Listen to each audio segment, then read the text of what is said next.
সুপ্রিয় দর্শক, স্বাগত জানাচ্ছি রূপসী বাংলা টেলিভিশনের স্টুডিওতে। আজ আমাদের স্টুডিওতে এসেছেন জনাব রাশেদুজ্জামান। তিনি একাধারে সাংবাদিক এবং গবেষক। জনাব রাশেদুজ্জামান, আপনাকে স্বাগত। Thank you. আপনাকে, আপনার মাধ্যমে দর্শক যারা আছেন তাদেরকে ধন্যবাদ জানাচ্ছি। স্বাভাবিক কারণে আমরা মধ্যপ্রাচ্য নিয়ে শুরু করব। যুদ্ধে অস্থির মধ্যপ্রাচ্য, সারা বিশ্ব এটা নিয়ে আলোচনা সমালোচনা সবকিছু চলছে।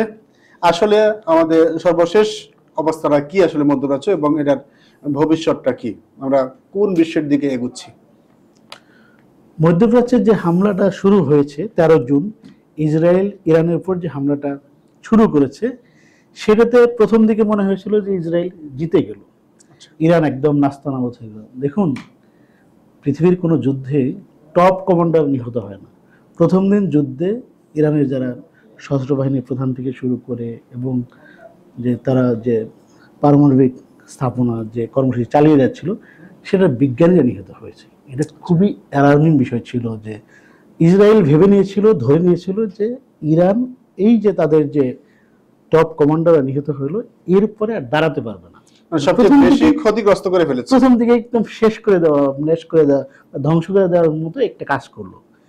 কিন্তু মজার বিষয় হচ্ছে ইরান সাথে সাথে ঘুরে দাঁড়িয়েছে, এবং ঘুরে দাঁড়ানোর ক্ষেত্রে অনেক ক্ষেত্রে যেটা হয় যে এইভাবে কেউ ঘুরে দাঁড়াতে পারে না।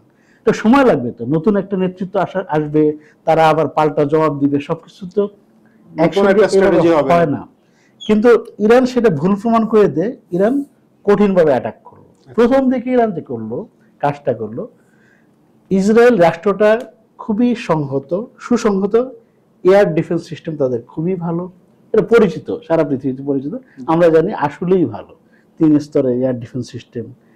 ইসরায়েল এবং ইরানের মধ্যে যে দূরত্ব, অনেক দূরত্ব, 1500 কিলোমিটার মধ্যে, এইখানে কিন্তু স্থল যুদ্ধ সম্ভব নয়। আবার ইরানের হাতে এতগুলো ফাইটার জেট বা বিমান নাই, যুদ্ধ বিমান নাই যে তারা ওখানে গিয়ে আক্রমণ করবে। ইরান যেহেতু নিজস্ব যুদ্ধ বিমান তৈরি করে না, সেক্ষেত্রে তাদের কি করতে হবে, তারা প্রথমে যে স্ট্র্যাটেজি নিল, সাথে সাথে তারা হাজার হাজার ড্রোন পাঠিয়ে দিবে। তাদের যে আকাশ প্রতিরক্ষা ব্যবস্থা, তারা তো সেগুলো সক্রিয় হয়ে গেল। এই ড্রোনগুলো ধ্বংস করার জন্য তাদের প্রচুর ইন্টারসেপ্টর ব্যবহার করতে হলো, আয়রন ডোম ব্যবহার করতে হলো। প্রথম দিকে ইরান এই ড্রোনগুলা হামলা করলো, কিন্তু ইসরায়েলের মাটিতে ওইভাবে আঘাত হানতে পারলো না, কারণ ইন্টারসেপ্টর দিয়ে সেগুলো ধ্বংস করে দেওয়া হলো। মানে ইসরায়েল আকাশকে সেভ করে পরে আক্রমণটা করেছে, এবং ইসরায়েল আগে থেকে এই প্রযুক্তি ছিল। কিন্তু মজার বিষয় হলো, ইরান প্রথম দিকে যে হামলাগুলা চালালো, পাল্টা হামলা, সেখানে তারা খুব ভারী অস্ত্র ব্যবহার করেনি, কারণ তারা জানে যে ভারী অস্ত্র ব্যবহার করলে তারা ফিরিয়ে দিবে। সময় গড়ানোর সাথে সাথে যেটা হলো যে তাদের যে আয়রন ডোম, তারপরে ইন্টারসেপ্টর আকাশ প্রতিরক্ষা ব্যবস্থা, এটা আস্তে আস্তে ভাঙতে শুরু করলো। আচ্ছা, আপনি যখন একটা, এটা কি ইরানের নিজস্ব প্রযুক্তি বলে মনে হয়? এটা না, এটা ইসরায়েলের যে প্রযুক্তি। এখন আপনি যখন আয়রন ডোম দিয়ে বা আকাশ প্রতিরক্ষা ব্যবস্থা যে করবেন, যখন একটা বোম ছুটে আসতেছে, যখন একটা ক্ষেপণাস্ত্র ছুটে আসছে, সেটার জন্য আপনাকে অটোমেটিক ইন্টারসেপ্টর থেকে একটা জিনিস, একটা লাইক ক্ষেপণাস্ত্র, সেটাকে আঘাত হানবে, আকাশকে ধ্বংস হয়ে যাবে। তারও কিন্তু একটা ক্ষেপণাস্ত্র ছড়তে হচ্ছে, এইটার জন্য তার একটা প্রতিরক্ষা ব্যূহ ছিল। যখন ক্রমাগত সেগুলা হামলা হচ্ছে, ইন্টারসেপ্টর কাজ করতেছে, ইন্টারসেপ্টর এই যে তাদের যে ইন্টারসেপ্টর স্থাপনা বা রিস্টোর করার জন্য একটা লাগবে, সেটা ফুরিয়ে আসলো। আচ্ছা, প্রথম দিকে রসদ ফুরিয়ে আসলো। এটা তো আপনি চাইলে একদিনে বানাতে পারবেন, খুবই এক্সপেন্সিভ এবং সময় সাপেক্ষ।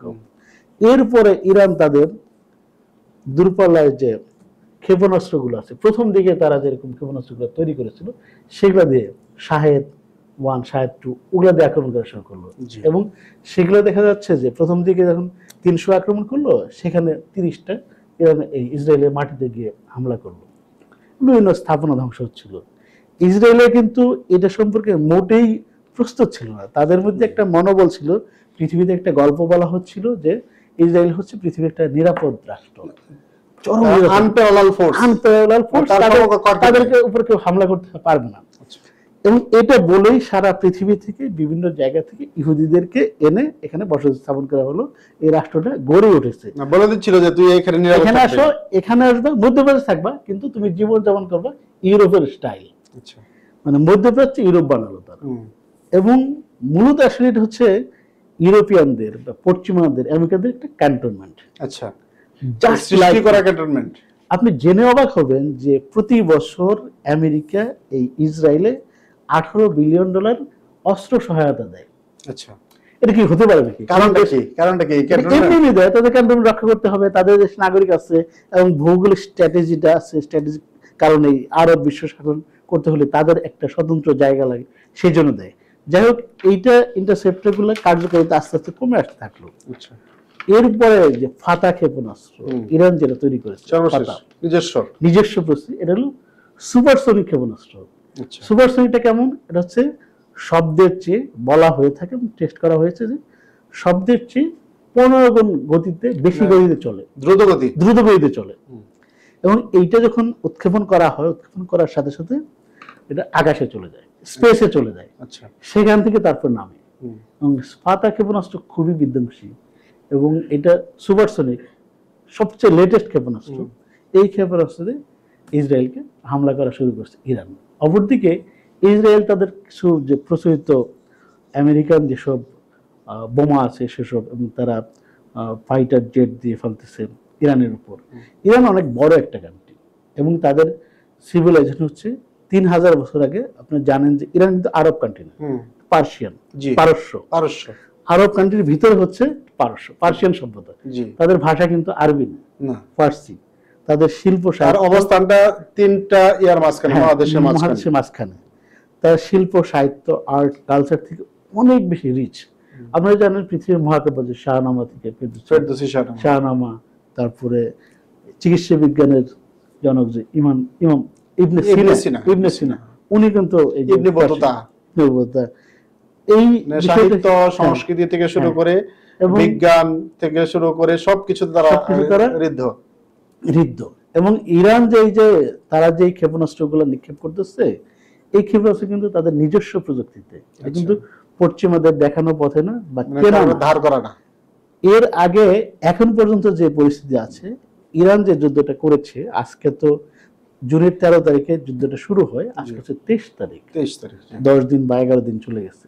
এর আগে 1967 সালে যখন ইসরায়েলের সাথে যুদ্ধ হয়, সেখানে মিশর, জর্ডান এবং সিরিয়া, এই 3 রাষ্ট্রের সাথে যখন যুদ্ধ হয়, 6 দিনে যুদ্ধ শেষ হয়ে গেল এবং ইসরায়েল অনেক ভূমি দখল করলো। মাঝখানে এখন আছে ভিতরে গাজা, পশ্চিম তীর। আচ্ছা, ইসরায়েলের কিন্তু লম্বা একটা দেশ, লম্বা একটা কান্ট্রি। এই লম্বা কেন্দ্র করে একটা কান্ট্রি, ভূমধ্যসাগর, ওদিকে হচ্ছে ডেড সি পূর্ব দিকে। এখানে তাদের দেশটার দৈর্ঘ্য হচ্ছে 423 কিলোমিটার আর প্রস্থ হচ্ছে মাত্র 11 কিলোমিটার। আচ্ছা, এখানে যেহেতু তারা শুধু সামরিক এইড না, ইসরায়েলিরা বা ইহুদিরা এই বন ইসরায়েলে সারা পৃথিবীতে বিজনেস করে, ফলে অর্থবিত্তে তারা কিন্তু অনেক ধনী প্রযুক্তিগত দিক দিয়ে। এখানে আমি একটা ইনফরমেশন আপনাকে দিতে চাই যে ইরান সবচেয়ে বেশি অ্যাটাক করেছে হাইফা রাজ্যে, হাইফা শহরে, যেটা বন্দর নগরী হিসেবে পরিচিত। এটা টার্গেটের কারণ কি? যে তার এইটা বন্দর হচ্ছে একটা রাষ্ট্রের লাইফ লাইন। বন্দর ঠিক থাকবে, সবই ঠিক থাকবে, অর্থনীতির চাক ঘুরবে। আমাদের দেশের কথা যদি বলি, যে চট্টগ্রাম বন্দর একটা মাল পাঠাতে এই যে 15 দিন 20 দিন লাগে, আমাদের দেশের ব্যবসা কিন্তু ওখানে অর্ধেক শেষ হয়ে যায়। সেই জন্য আমাদের বর্তমান সরকার কিন্তু চুক্তি করলো বন্দরটা যাতে ব্যবস্থাপনা করা যায়। আগে যেমন বিভিন্ন দালালরা কাজ করতো, এখানে বিভিন্ন রাজনৈতিক দল এখানে সুবিধা নিত, সেটা না করে বিদেশি কোম্পানিকে দিয়েছে, যাতে বন্দরটা মানে সর্বোচ্চ সার্ভিসটা দেওয়া হয়। বন্দর যদি একটা দেশে অকেজ হয়ে যায়, তাহলে কিন্তু অনেক কিছুই অকেজ হয়ে যায়। সেই জন্য বন্দরকে স্ট্র্যাটেজিগত কারণে টার্গেট করা হয়েছে, যুদ্ধের একটা স্ট্র্যাটেজি। আপনি জানেন যে যুদ্ধ মানেই হলো সমর্থক গোষ্ঠী তৈরি হওয়া। যেমন আজকে ইসরায়েলের পক্ষ নিচ্ছে একটা সমর্থক গোষ্ঠী, অন্যদিকে ইরানের দিকেও কিছু সমর্থক গোষ্ঠী তৈরি হয়েছে, যারা ইরানের পক্ষ হয়ে কথা বলছে, কিংবা ইসরায়েল যে অনৈতিকভাবে হামলাগুলো করছে সে তার বিরুদ্ধে কথা বলছে বা মোটিভেশনাল করার চেষ্টা করছে, এবং কিছুটা তারা পক্ষও নিচ্ছে। এই ক্ষেত্রে আসলে কতটুকু প্রভাব পড়বে? যেমন বললেন যে ইসরায়েলে ক্যান্টনমেন্ট হিসেবে ব্যবহার করছে, কিন্তু ইরানকে কি সেভাবে কিছু সহযোগিতা করছে রাশিয়া, চীন কিংবা পাকিস্তান, তুরস্ক? ইরানকে আসলে লিপ সার্ভিস ছাড়া কেউ আর কিছু দিচ্ছে না। আচ্ছা, না অস্ত্র না বাস্তবতা হলো অস্ত্র, এটা। বাস্তবতা হচ্ছে লিপ সার্ভিস দিচ্ছে। ইরান কিন্তু রাশিয়াকে তার যুদ্ধের সময়, ইউক্রেন যুদ্ধের সময় ড্রোন দিয়ে মানে প্রচন্ড সাহায্য করেছিল এবং টিকিয়ে রেখেছিল এই যুদ্ধটা আচ্ছা, শুরুতে ইরান যে কাজটা করেছে। রাশিয়াকে। হুম, কিন্তু রাশিয়া আবার লিপ সার্ভিস দিচ্ছে, হ্যাঁ আমরা প্রতিবাদ জানাই। এটা তো কোনো ভাষা হলো না, এটা তো কোনো সহযোগিতা হলো না। মানে ইন্ডিয়া ইরানের এক মিত্র ছিল, হুম। কিন্তু এই যুদ্ধে কিন্তু ইন্ডিয়ানরা বরঞ্চ উল্টোটা করেছে বলে মনে উল্টো হচ্ছে। করতেছে, তথ্য দিয়ে ইসরায়েলকে সহায়তা করছে। তবে মজার বিষয় হচ্ছে, দেখুন ইসরায়েল যখন গঠিত হলো তখন আমেরিকার প্রেসিডেন্ট মাত্র 12 মিনিটের মধ্যে তাকে স্বীকৃতি দেয়। আচ্ছা, এবং প্রেসিডেন্ট ভাষণে বলেছিল যে আমি যে কাজটা করছি, আমি রাজনীতিবিদ, আমার দেশের মানুষ চায়, জনগণ চায় এইটাই, কারণ আমাকে নির্বাচন করতে হবে, সেই জন্য আমি স্বীকৃতিটা দিলাম। আচ্ছা, এখন আজকের দুনিয়া, এই যে আজকে থেকে 5 বছর আগে ইসরায়েল বিরোধী কোনো কথা আমেরিকাতে বলা যেত না, না, পশ্চিমা বিশ্বে বলা যেত না। আপনি কি দেখেছেন আজকে 10 বছর আগে বা 5 বছর আগে ইসরায়েলের বিরুদ্ধে কোথাও কোনো বিক্ষোভ হয়েছে? না, তাদের কিন্তু এবার হচ্ছে। এইবার না, গাজায় যখন আক্রমণ করলো তখন আমেরিকাতে, ইউরোপে সর্বোচ্চ মানে একদম টপ ক্লাস বিশ্ববিদ্যালয়গুলোতে ছাত্ররা বিক্ষোভে নেমে গেল, যেখানে পরে হচ্ছে ধনীর সন্তানরা, Oxford, Oxford, Cambridge, Cambridge, Harvard, জি, এমআইটি, বিভিন্ন জায়গায় ছেলেরা নেমে আসলো এবং আমেরিকাতে বিক্ষোভ হচ্ছে। এই যে আমেরিকা যখন হামলা করলো, সাথে সাথে আমেরিকাতে জনমত কিন্তু ইসরায়েলের পক্ষে বা আমেরিকান সরকারের পক্ষে, ট্রাম্পের বিরোধী বিক্ষোভ হচ্ছে। এর আগে দেখা যেত জনমত জরিপে আমেরিকাতে ইসরায়েলের পক্ষে লোক আছেন 90 থেকে 95% লোক হচ্ছে ইসরায়েলকে সমর্থন করে। জি, কিন্তু এখন দেখা যাচ্ছে, যেই জরিপ আসছে সেই জরিপে দেখা যাচ্ছে 40 থেকে 45% বা 50% লোক ইসরায়েলকে সমর্থন করে। এই যে সারা বিশ্ব এখন বর্তমানে পৃথিবীতে একটা যুদ্ধ চলছে, ইউক্রেন রাশিয়ার যুদ্ধ চলছে, জি, গাজায় একটা গণহত্যা চলছে, এটা যুদ্ধ এটাকে না, যুদ্ধ বলা যায় না। এটা গণহত্যা। জি, এবং গাজায় যেটা করতেছে, এইটার মাধ্যমে ইসরায়েল কিন্তু অনেক আগেই পরাজিত হয়ে গেছে, আচ্ছা, হেরে গেছে। আপনি একটা মানুষকে মারলেন, মেরে জিতে গেলেন, বিষয়টা এরকম না তো। নৈতিকতা না থাকলে সে জয় আসে না। জি, পৃথিবী এখন বিশ্ববাসী একটা যুদ্ধ দেখার মতো অবস্থায় নাই। একটা যুদ্ধ হবে পৃথিবীতে, যুদ্ধ হলে কি প্রভাব পড়ে? যুদ্ধ হলে আমার উপর প্রভাব পড়বে, আপনার উপর প্রভাব পড়বে। আজকে তেলের দাম যখন বেড়ে যাবে, ধরুন তেলের দাম, জ্বালানি তেলের দাম বেড়ে গেল, এই যুদ্ধটা যদি দীর্ঘস্থায়ী হয় তাহলে তেলের দাম বেড়ে যাবে। তেলের দাম বেড়ে গেলে কি হবে?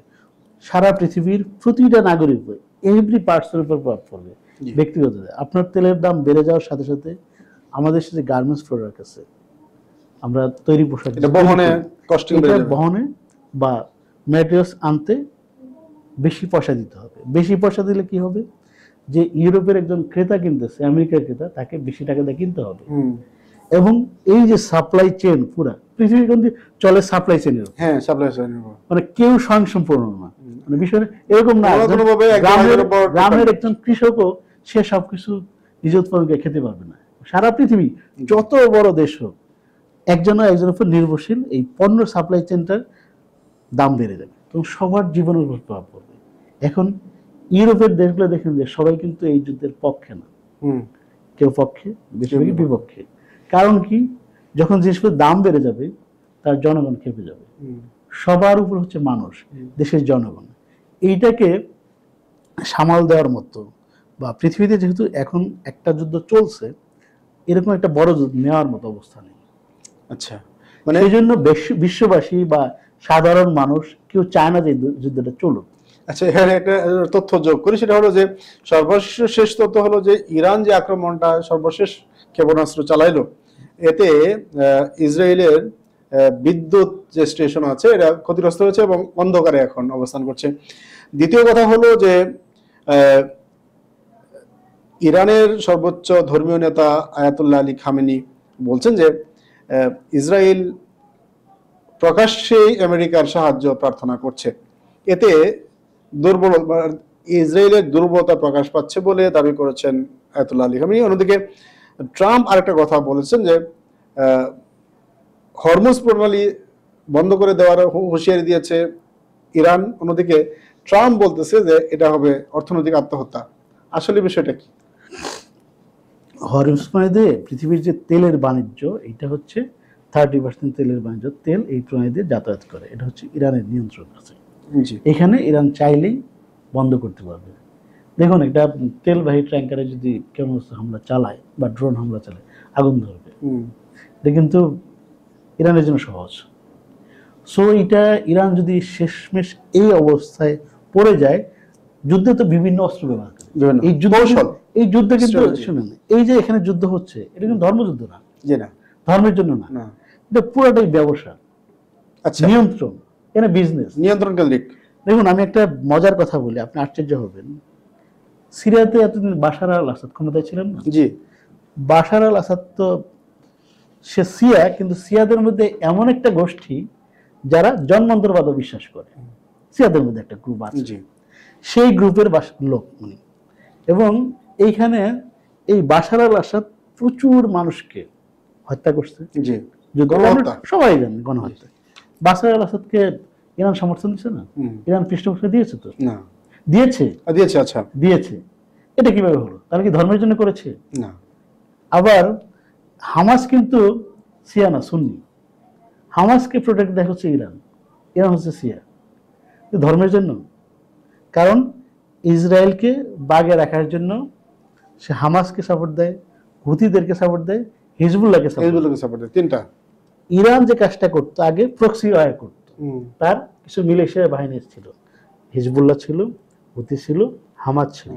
এই সবগুলো একটু দুর্বল হয়ে গেছে এই গাজা যুদ্ধের কারণে, বিভিন্ন ধরনের কারণে।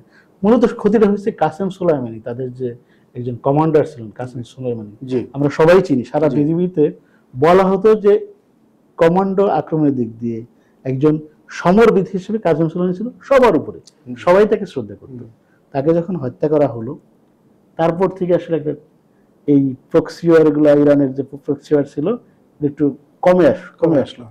কারণ উনি কাসেম সুলাইমানি কিন্তু চলে যেতেন হচ্ছে সিরিয়ায়, ইরাকে চলে যেতেন। আপনারা সবাই জানেন যে তিনি কিন্তু ওনার উপর হামলা যখন হয়েছে তখন ইরাকে ছিলেন। জি। এখানে একটা বিষয়টা আনতে চাই, সেটা হলো যে আমরা দেখছি গাজা অনেকদিন যুদ্ধ এবং ইসরায়েল অনেক কিছু ব্যবহার করেও মূলত ওই লিডারদেরকে হত্যা করতে পারছিল না ওইখানে গাজাতে, অর্থাৎ তাদের যে প্রোটেকশন গুলো। তাহলে আমরা দেখছি যে ওইখান থেকে কোনোভাবে বের করে এনে ইরাকে এনে হত্যা করলো, অন্যদিক দিয়ে ইরানে হত্যা করলো, ইরাকে হত্যা করলো তাদেরকে। এই যে তাহলে কি ইরান আনসেফ এই মানুষগুলোর জন্য? ইরান, শুনেন, এখন ইরান কিন্তু এর আগে দেখবেন যে কোনো বেসামরিক মানুষের উপর হামলা চালায় নাই, এটা নীতি ছিল। যেহেতু তারা বেস টু বেস, মানে তারা 3000 বছর আগেকার থেকে তাদের একটা সভ্যতার হেরিটেজ আছে, তারা সেই গৌরবে গৌরবান্বিত, সেই জন্য তারা সাধারণ মানুষের উপর হামলাটা করেনি। এটা সিস্টেমও না, এটা সিস্টেমও না। এখন ইসরায়েল যেটা করে, ইসরায়েল কোনো নীতি নৈতিকতা মানে না। আচ্ছা, ইসরায়েলের যে বেনিয়ামিন নেতানিয়াহু, তাদের যে প্রেসিডেন্ট, প্রধানমন্ত্রী, এটা কি ফ্যাসিজম বলবেন? মানে ফ্যাসিজমের সর্বোচ্চ পর্যায়ে হচ্ছে এই নেতানিয়াহু। নেতানিয়াহু তো যখন যুদ্ধ শুরু করলো, গাজায় যখন হামলা শুরু করলো, তখন তার ছেলে হচ্ছে আমেরিকার সি বিচে ঘুরতেছে, আড্ডা দিচ্ছে, অথচ এখানে যুদ্ধ চলছে। দেখুন, এই যে পুরো ফ্যাসিজমের যে চিত্রটা আমরা দেখতে পাই গাজায়, এটাতে আমেরিকা হচ্ছে অন্যতম কুশীলব। এবং আমেরিকাকে যে ইরানে আক্রমণ করবে, আমেরিকা যে ইরানে আক্রমণ করবে, এটা জোর করে এমন একটা সিস্টেম করেছে নেতানিয়াহু, ট্রাম্প এসে বাধ্য হয়েছে।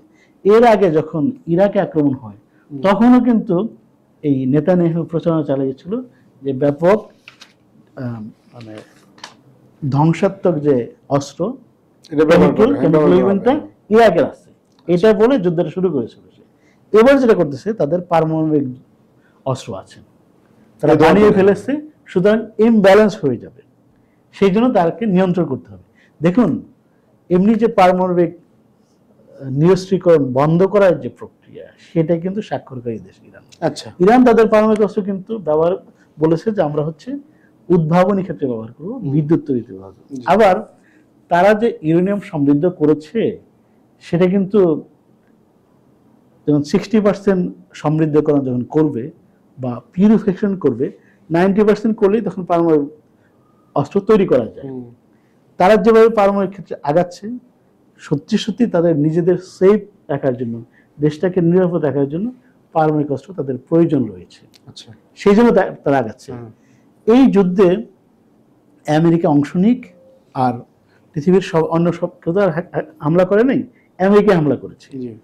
এখন পর্যন্ত যেটা দেখা যাচ্ছে যে তাদের এই যে ফোর্থ যে পারমাণবিক স্থাপনা, ওখানে হামলা চালিয়েছে।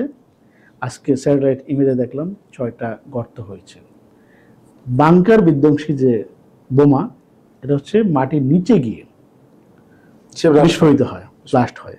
এখন আমেরিকা দাবি করেছে যে তাদের পারমাণবিক স্থাপনা ধ্বংস করা হয়েছে, একদম গুড়িয়ে দেওয়া হয়েছে, মানে লক্ষ্য ঠিক, টার্গেট ফিল আপ হয়েছে। কিন্তু মানে অনেক বেশি মিডিয়া ট্রায়াল হয়, যুদ্ধক্ষেত্রে অনেক প্রপাগান্ডা হয়, সত্য নিউজ কেউ বলতে চায় না। নিজের ক্ষতি বেশি হলে সেটা কমিয়ে দেখায়, অন্যের ক্ষতি বেশি হয়েছে এটা দেখায়।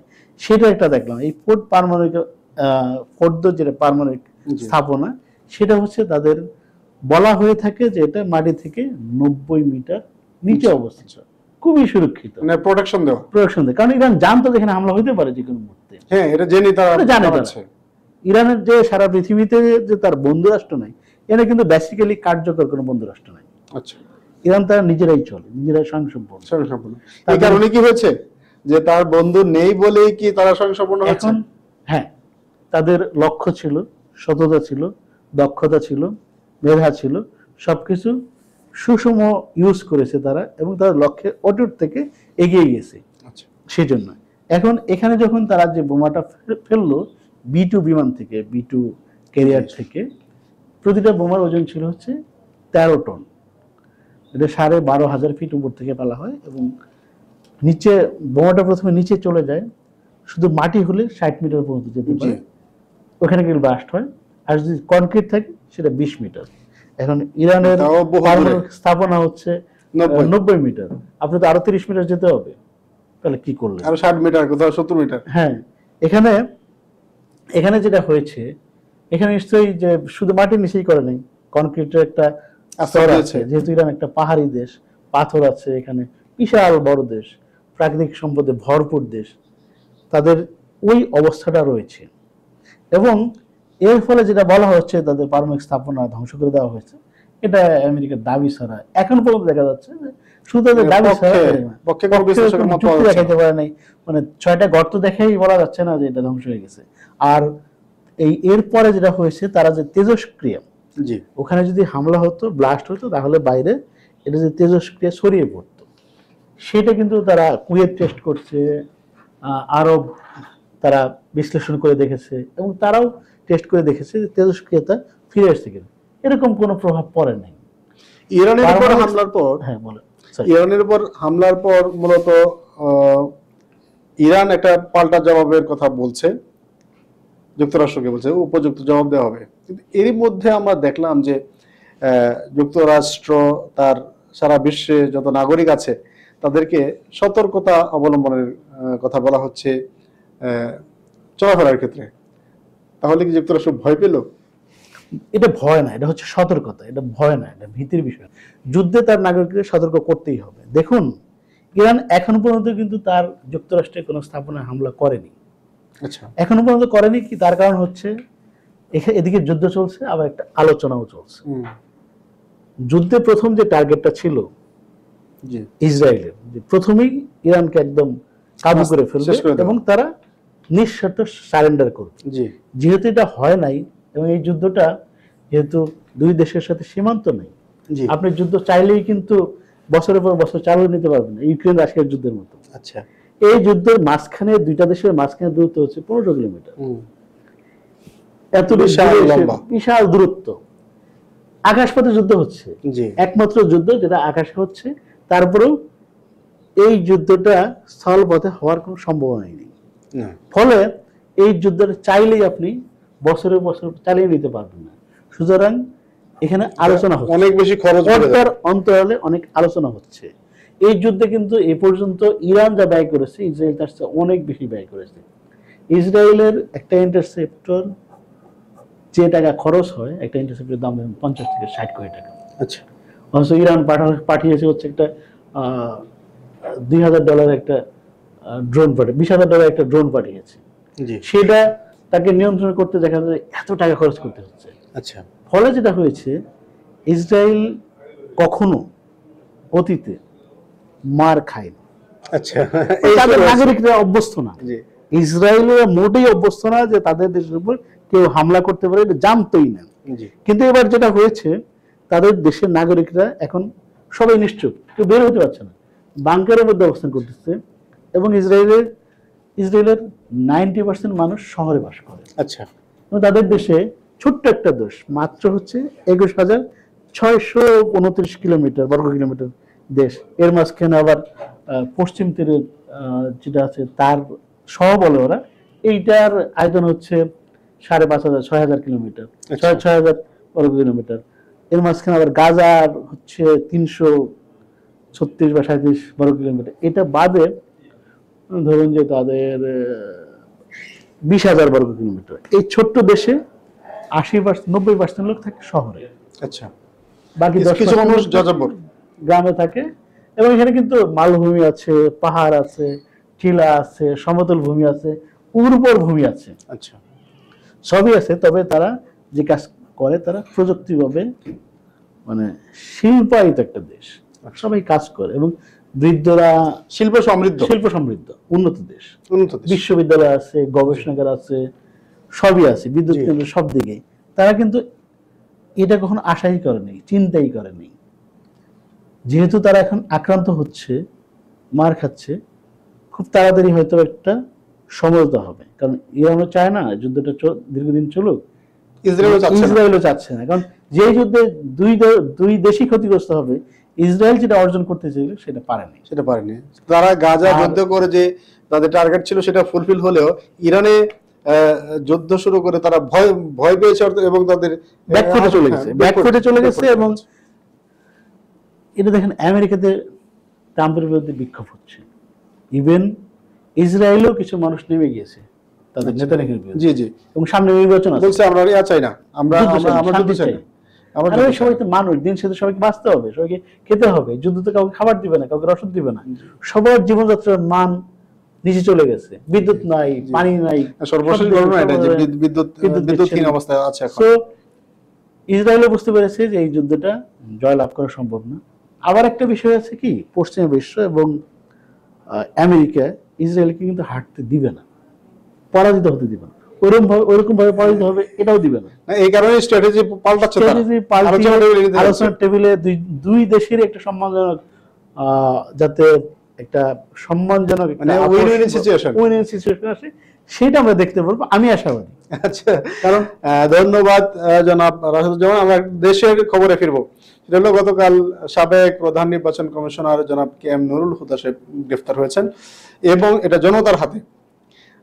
এর মধ্যে যে ঘটনা ঘটলো, মব জাস্টিস যেটাকে আমরা বলি, এবং এক ধরনের অপমানিত গ্রেফতার এবং জনগণ তাকে জুতাপেটা করেছে, এটাকে আপনি কিভাবে বিশ্লেষণ করবেন? এবং বলা হচ্ছিল যে বিএনপির লোকজন সেটা করেছে, এবং সর্বশেষ রিয়াকশন হলো সালাউদ্দিন সাহেব বলেছেন যে বিএনপি যদি এটার সাথে কেউ জড়িত থাকে তাহলে বিচার করা হবে। আসলে কি হবে এইটা শুনেন না, আমরা যে টাইমটা অতিবাহিত করতেছি এটা হচ্ছে লেট ফ্যাসিজম। শেখ হাসিনা বাংলাদেশের সব মানুষকে, নিজে একটা ফ্যাসিস্ট ছিলেন, সব মানুষকে ফ্যাসিস্ট বানিয়ে ফেলেছেন। আচ্ছা, এই যে মানে আওয়ামী একটা খাসিলত ছিল, সেই স্বভাবটা আমাদের সবার মধ্যে ঢুকে গেছে। আচ্ছা, এটার জন্য শেখ হাসিনা দায়ী। মানুষ স্বভাব নষ্ট করে দিয়েছে, চরিত্র নষ্ট করে দিয়েছে। এর আগে আপনারা দেখেছেন যে যখন মির্জা ফখরুলের পাঞ্জাবি ছিঁড়ে ফেলেনি, জি দেখেন আপনি সাংবাদিক হিসেবে আপনি দেখেন নাই মাহমুদুর রহমানের উপর আদালত চত্বরের ভিতরে হামলা করেনি, তাকে রক্তাক্ত হয়নি? এটা কি ছিল? এটা ছিল। ওইটাকে আমরা যেমন ঘৃণা করি, ওটা অন্যায় ছিল, চরম অন্যায় ছিল। ওইটা দেখে আমাদের দেশের মানুষজন ঠিক ওই যে আওয়ামী চরিত্র, ওই ফ্যাসিস্ট চরিত্রটা এখনো ভুলতে পারেনি। আচ্ছা, সেটার ফল হিসেবে আমরা দেখলাম যে এই যে আমাদের সাবেক সিইসি নুরুল হুদা, আমরা তাকে বেহুদা কমিশনার বলতাম। আমি একটু মাঝখানে বলি যে এটা কি ওনার পাওনা ছিল যে উনি যে তিনি যে চরিত্রটা প্রদর্শন করেছিলেন উনি যখন ক্ষমতায় ছিলেন, সিইসি ছিলেন, এবং এই দেশে যে আমি ডামি নির্বাচন নাকি না দিনের বেলা? না, উনি হচ্ছে পৃথিবীতে উনি হচ্ছে একমাত্র ব্যক্তি যিনি দিনের ভোট রাতে করেছিলেন। উনি হচ্ছে নিশি ভোটের জনক, জি নিশি ভোটের প্রবক্তা। উনার জন্য এই বিষয়টা আমি খুব সমবেদনা জানাই। তার আমার দেখে কষ্ট লেগেছে, কিন্তু আমি যখন পর মুহূর্তে এখানে আমি ভাবলাম যে এই লোকগুলা এর কি করেছে, তারা কি অন্যায় করেছে। শুনেন, ভোট হচ্ছে একটা আমার পবিত্র আমানত। আজ বাংলাদেশে যাদের বয়স 40 বছর তারাও কিন্তু ভোট দিতে পারেনি। আমি ভোট দিতে পারি না, ভোটার আমি ভোট কেন্দ্রে যেতে পারিনি, ভোট দিতে পারিনি, আমার 40-এর উপরে বয়স। শুধু এই যে তারা ভোট নষ্ট করার কারণে ভোট সিস্টেমটা, ভোট দিবে, সব কিছু হবে, মনোনয়নপত্র কেনা হচ্ছে, বাছাই হচ্ছে, প্রচার হচ্ছে, সরকারি অর্থ ব্যয় হচ্ছে, সরকারি সব কর্মচারীরা কর্মকর্তারা দায়িত্ব পালন করতেছে, আমরা সাংবাদিকরা কাজ করতেছি, কিন্তু জনগণ ভোট দিতে পারে না। এই সিস্টেম করেছিল তো। জি। সো এই যে নির্বাচন গুম করা, এবং আমি মনে করি যে এখনো আরো 2 জন নির্বাচন কমিশনার বাদ আছে।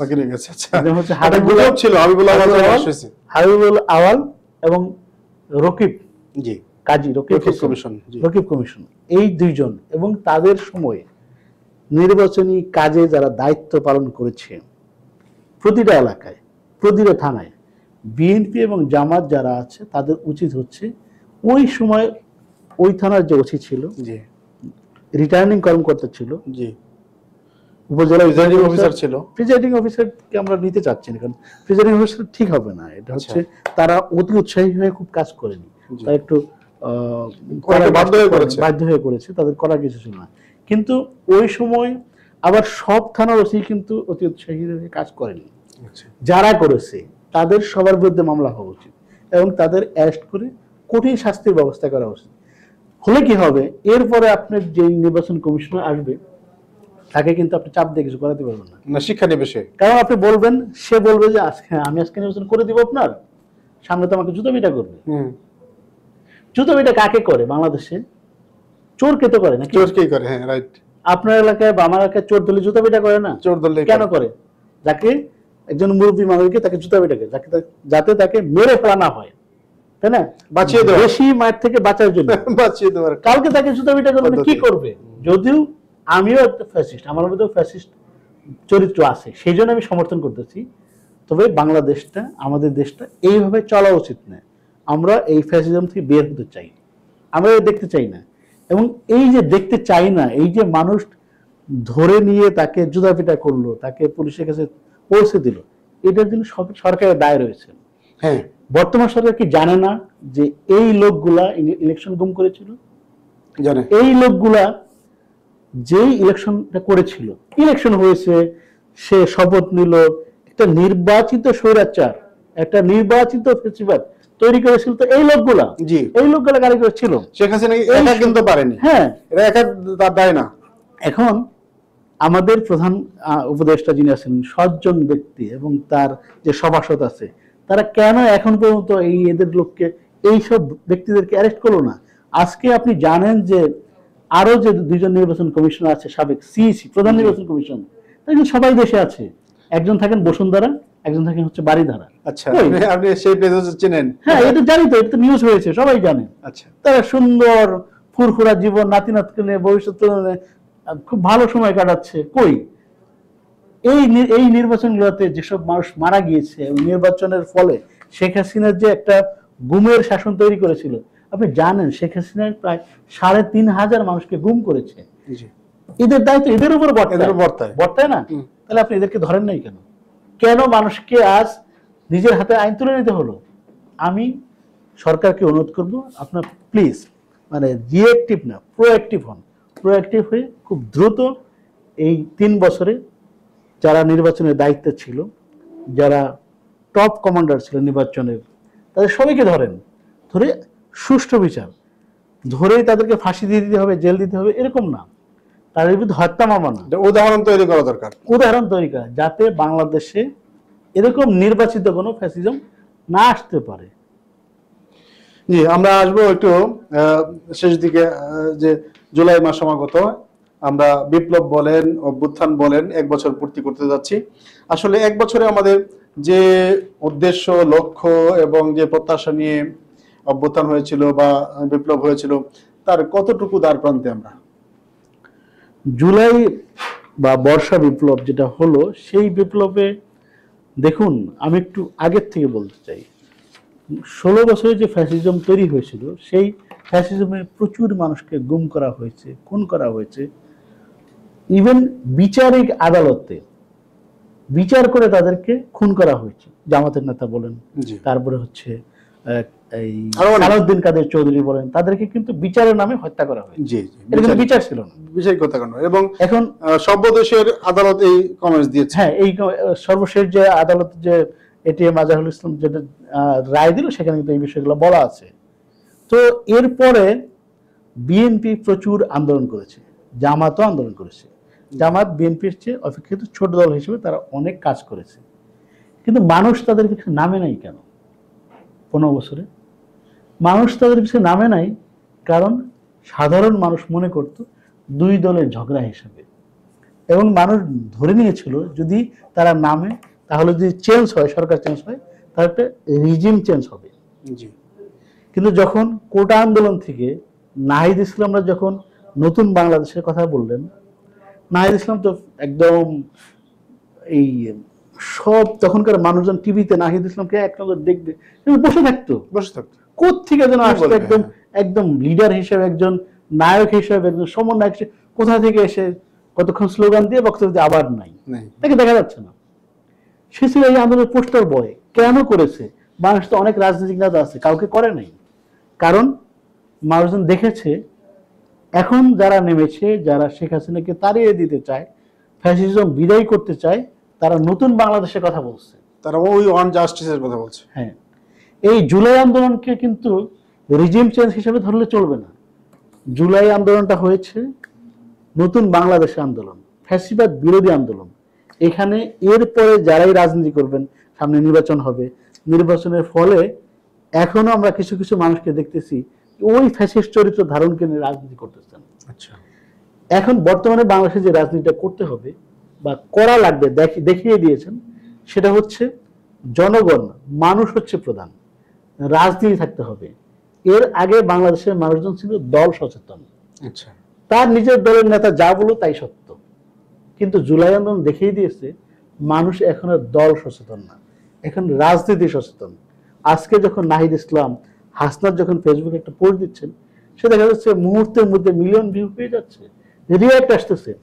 কিন্তু পুরাতন নেতা যারা, তারা যখন একটা কথা বলছে, সে মানুষ দেখে না, রিয়াক্ট করে না, উল্টা রিয়াক্ট দেয়। তার মানে কি? পুরনো নেতারা, অভিজ্ঞ নেতারা, বর্ষিয়ান নেতারা, তারা কিন্তু এই জুলাই আন্দোলনকে ধারণ করতে পারে নাই, তারা মানুষের পালস বুঝতে পারে নাই। তাহলে আপনার কি বক্তব্য কি, যে তাহলে কি নতুন বন্দোবস্তের দিকে যাচ্ছে দেশ? নতুন বন্দোবস্তের দিকে কিছু দূর তো এগিয়েছে, কিছু দূরে গেছে।